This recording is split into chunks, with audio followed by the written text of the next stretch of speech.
Allied Bomber Command is now dealing heavier blows on Germany than last year's record assault. In a daylight raid, Lancasters dropped countless incendiaries and 4,000-pounders on Duisburg, port of the Ruhr. Here is a night attack on Brunswick. In little over half an hour, the Allied planes dropped 800 tons of bombs direct on their target.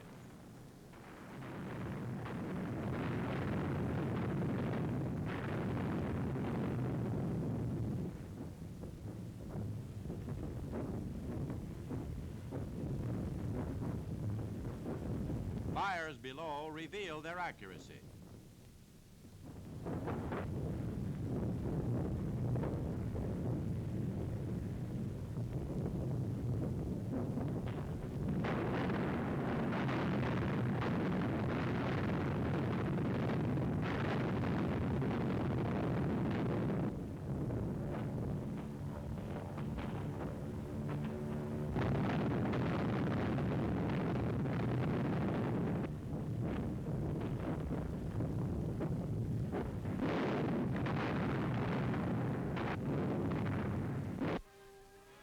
In Holland, the British Second Army resumes its offensive after a comparative lull in order to bring up supplies for the assault.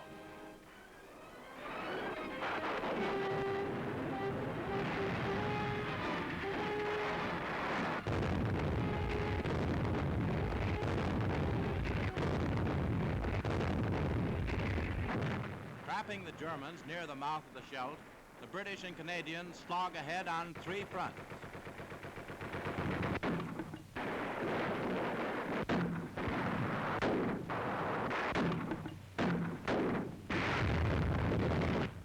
These operations are strategically designed to liberate the port of Antwerp for Allied supplies. Here, time runs out for these German troops.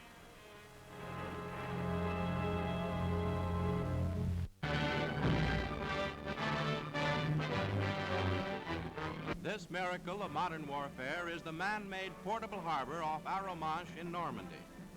Stretching 2 miles in width and a full mile out to sea, the artificial harbor is rewriting military history. Prime Minister Churchill suggested the idea. The ingenuity of Britain and America developed it into the invasion harbor. This is the great secret of invasion success.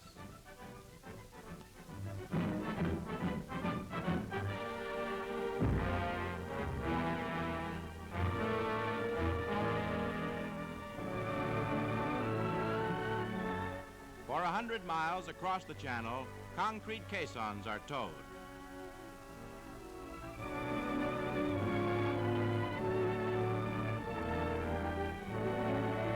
Then they are sunk off the beach as a breakwater. For 9 months before D-Day, this harbor in bits and pieces was being manufactured secretly by the Allies. Just 5 days after D-Day, a fleet of 60 block ships are sunk here to form an outer breakwater of 3 miles. And 12 days after D-Day, the Allies have half the harbor completed and 1 flexible pier in use here. The worst northeasterly gale in 40 years smashes at this harbor, but it withstands the fury of the sea. A second harbor, built for American forces in a more exposed area, crumples up. The capture of Cherbourg, port of France, solved the supply problem for the Allies.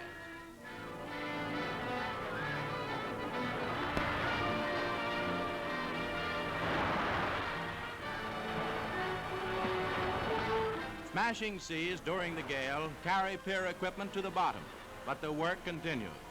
Without this harbor, the entire invasion effort was facing peril.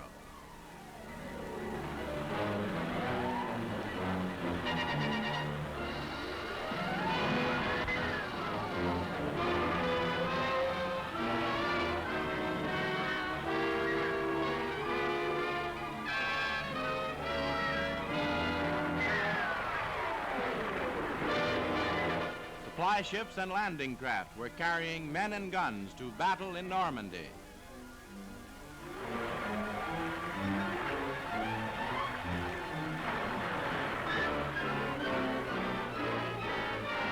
Now the worst of the storm is over, and at the end of each pier go the 1,000-ton steel pontoons equipped with cranes. Liberty ships and large tank landing craft unload at the artificial harbor.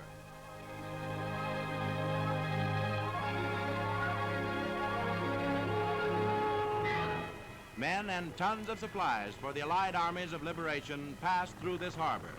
The port, made of bits and pieces, is one of man's greatest engineering marvels.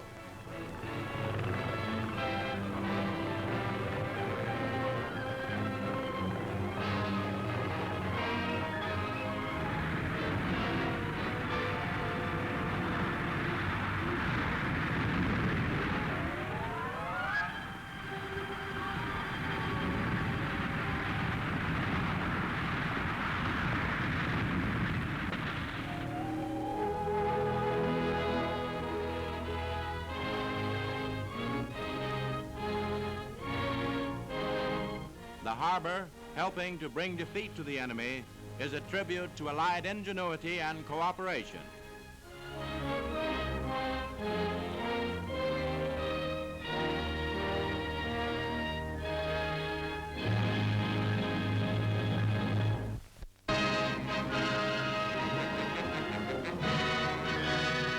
Total war, patterned by the Nazis for all Europe, comes at last to Germany. This is the frontier town of Aachen, the first to fall under the full weight of Allied military might. Because the Nazi commander Wilk refused to surrender, the city was bombed and shelled for 12 days before the American First Army took the town. Forced to remain by SS troops, German civilians give themselves up to the Allies, seeking safety in the American lines. They took the brunt of the attack in concrete shelter. Long-range guns pound the back areas east of the town.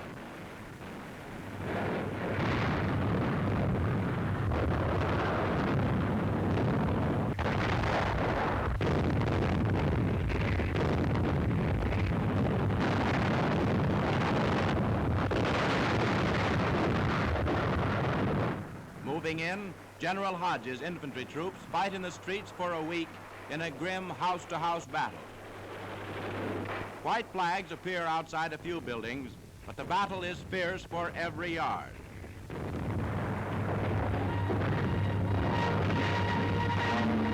Here are the people of the city which once bore the French name of Aix-la-Chapelle. These are ordinary Germans whose sons and husbands carried war across the face of Europe to bring disaster back to their own doorstep.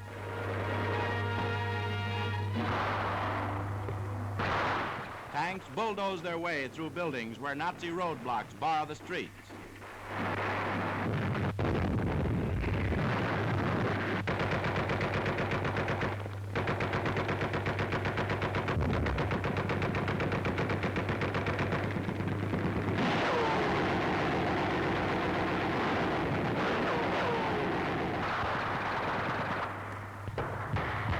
The bitter last-ditch battle of crack SS troops forces the Allies to pound Aachen. The Nazis proclaim a new People's Army of the Volkssturm to bolster home morale. But hope is fading in many German cities under the impact of Allied military forces.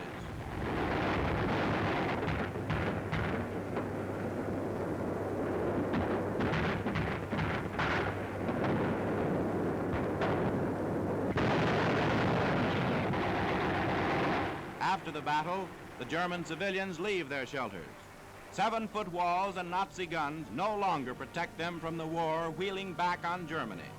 Surrender forms the only choice now for these Germans. Aachen points the way.